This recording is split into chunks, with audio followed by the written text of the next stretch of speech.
Without any hyperbole, Divide Biden proves himself to be a racist in a manner that would make the KKK Grand Wizard blush. All the liberals that said Joe Biden would be a return to the center of politics, a return to decency. Thank God, Trump is out, Biden is in, we're going to be back to normal. So as I begin, I just want to request, I know I'm talking about controversial topic. If you have a thought, if you think I'm wrong, leave it in the comment section below. I do reply to most comments. Also, thumb up the video. Turn that like button blue. Here we go. Only if that normal is a president who wants to reintroduce systemic racism and is himself very much racist. Let's go through a few clips here. Our focus will be on small businesses on Main Street that aren't wealthy and well-connected, that are facing real economic hardships through no fault of their own. Okay, I have no problem with this so far, other than the fact that their economic hardships are caused by all the blue state governors that use this as a political situation, a political football, and they spiked it upon the heads of all these small businesses in an effort to help you get elected. Okay, granted, I can't necessarily pin that directly on you, but their economic hardships are a result of your party. And, by the way, conveniently, you let the huge corporations, the Amazons, the Walmarts, the Best Buys, the Home Depots, stay open, and they siphoned off all that business, likely permanently. But I'm okay with what you're saying so far. Our priority will be Black, Latino, Asian, and Native American-owned small businesses, women-owned businesses. And finally, having equal access to resources needed to reopen and rebuild. But we're going to make a concerted effort to help small businesses in low-income communities, in big cities, small towns, rural communities that have faced systemic barriers to relief. Okay, Divide Biden, how is that not racism? Flat out racism. You are favoring people merely because of the color of their skin. Not merely because of it. And you're not doing it as just a local Klan member, but using the people's resources via big government. You are going to print out all this money and distribute it based on race. So you're going to devalue the savings of all those elderly people that have saved and put away and are living on pensions because you're inflating it, and then you're distributing those benefits primarily to Black people, at the expense of whites, who you singled out as not being prioritized. First of all, welcome to reparations, everybody. This is kind of what they're going to look like. This is reparations enacted. Second of all, this is the definition of systemic racism. Please, if you guys have a thought, if you guys have a comment, leave it below, because I want to know how I'm wrong, how it's not. You are using the government and will likely be some form of legislation to enact discriminatory practices in terms of who gets the benefits based on their race, as Biden has said. The racists are the Democrats, literally injecting racism back into our system. Kind of the opposite of what MLK requested in his I Have a Dream speech, where he asked to be judged not by the color of his skin, but by the content of his character, something that we should all rally behind. But not Divide Biden. No, he doesn't in there. No way. His pick for Assistant Attorney General is racist to extreme proportions. A complete and total bigot and racist. And I went to the original source and can confirm the statements that are attributed to her. I'm putting that link in the description. Kristen Clarke is Joe Biden's pick to run the Justice Department's enormously powerful Civil Rights Division. Clarke says her job is simple. It's to end hate. But like so many in her world, Clarke is in fact an enthusiastic purveyor of what she claims to fight. Clarke's been on this show several times. The new investigation, though, by our reporters has uncovered shocking, and we don't use that word lightly, legitimately shocking statements that Clarke made in public while at Harvard. In 1994, Clarke wrote a letter to the Harvard Crimson in her capacity as the president of the Black Studies Association. Clarke wanted to explain her views on race science.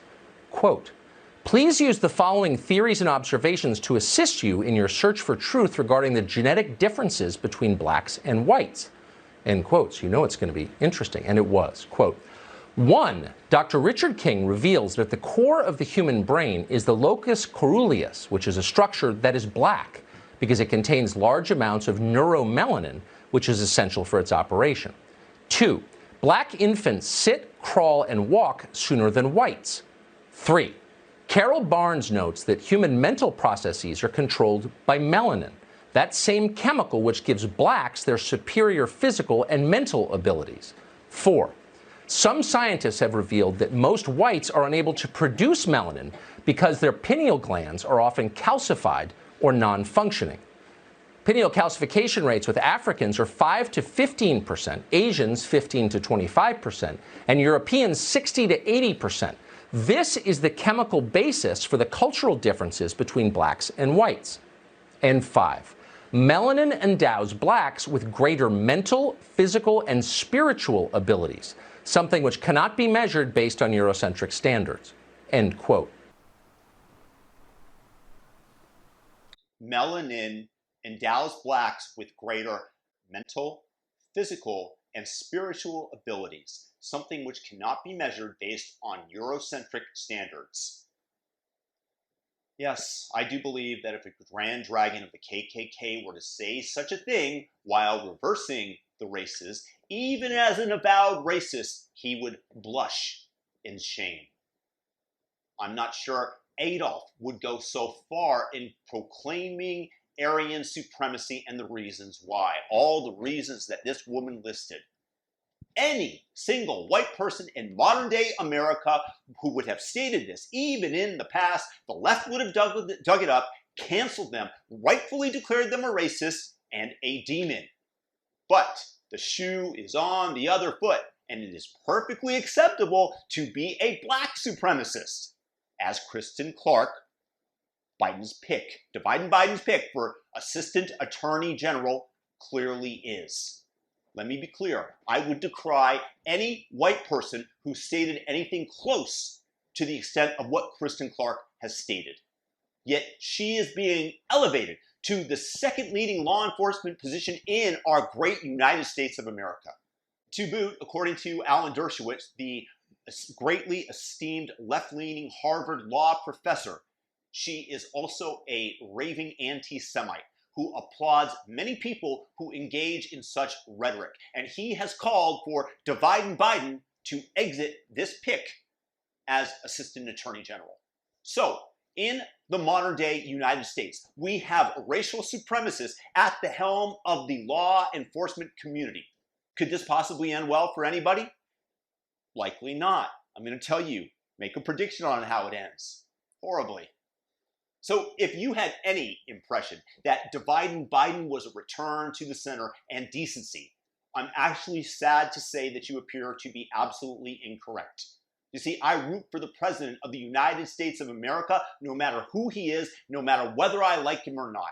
I root for him because I root for our country to succeed. And as goes the United States, as goes the rest of the free world. And yet we have great evidence that Biden is intentionally inflaming tensions, both racial and political. Did he call for no impeachment of Donald Trump? Let's move on. Let's unite. No. Did he say about the Capitol protesters that entered in and rioted in the Capitol, which is something that I absolutely decry? He stated that if it had been Black Americans, Black Lives Matter protesters, it would have been very different. They would have been treated very differently. Yeah, because so many of the Black Lives protesters this summer were shot by law enforcement. How many? 0. How many Trump supporters died that day? 4. 1 at the shot of law enforcement. Maybe you can justify it. Maybe you can. But regardless, believe me, they would have been much more circumspect in their actions, knowing that they have, because I believe that police have an unconscious bias, might not even be unconscious that if you shoot a black person, the world, the sky will befall upon your head and that of your family as well. So Biden as the great uniter is a total myth, and the first few days before he even takes office is demonstrating what is to come down the road. And so I ask you, divide Biden, be less dividing. Let me drop the first part of your nickname and just return to calling you Joe. But as long as you continue to elevate black supremacists into positions of great authority, as you continue to devolve the discussion of race and hammer down on white people and state that you want systemic racism to be placed back into the system, you are not moving us forward. You are not moving us to the center. You are moving us to the extreme, and that leads other people to move in the opposite direction as a counterbalance to you, and then the middle just falls into a chasm. That is the sad story of what I anticipate happening. Kamala Harris alluded that Biden was a racist during the first debate. If only we had listened to her wise and prophetic words, because she was 100% correct. No, Mr. Vice President, I'm speaking. I'm speaking. Okay. If you're new, subscribe to the channel, thumb up the video, turn that like button blue, and most of all, have a great day. And, let's all try to coalesce in the center and be able to talk about our differences. But divide and Biden, gosh, I hope I can drop his nickname. Peace out.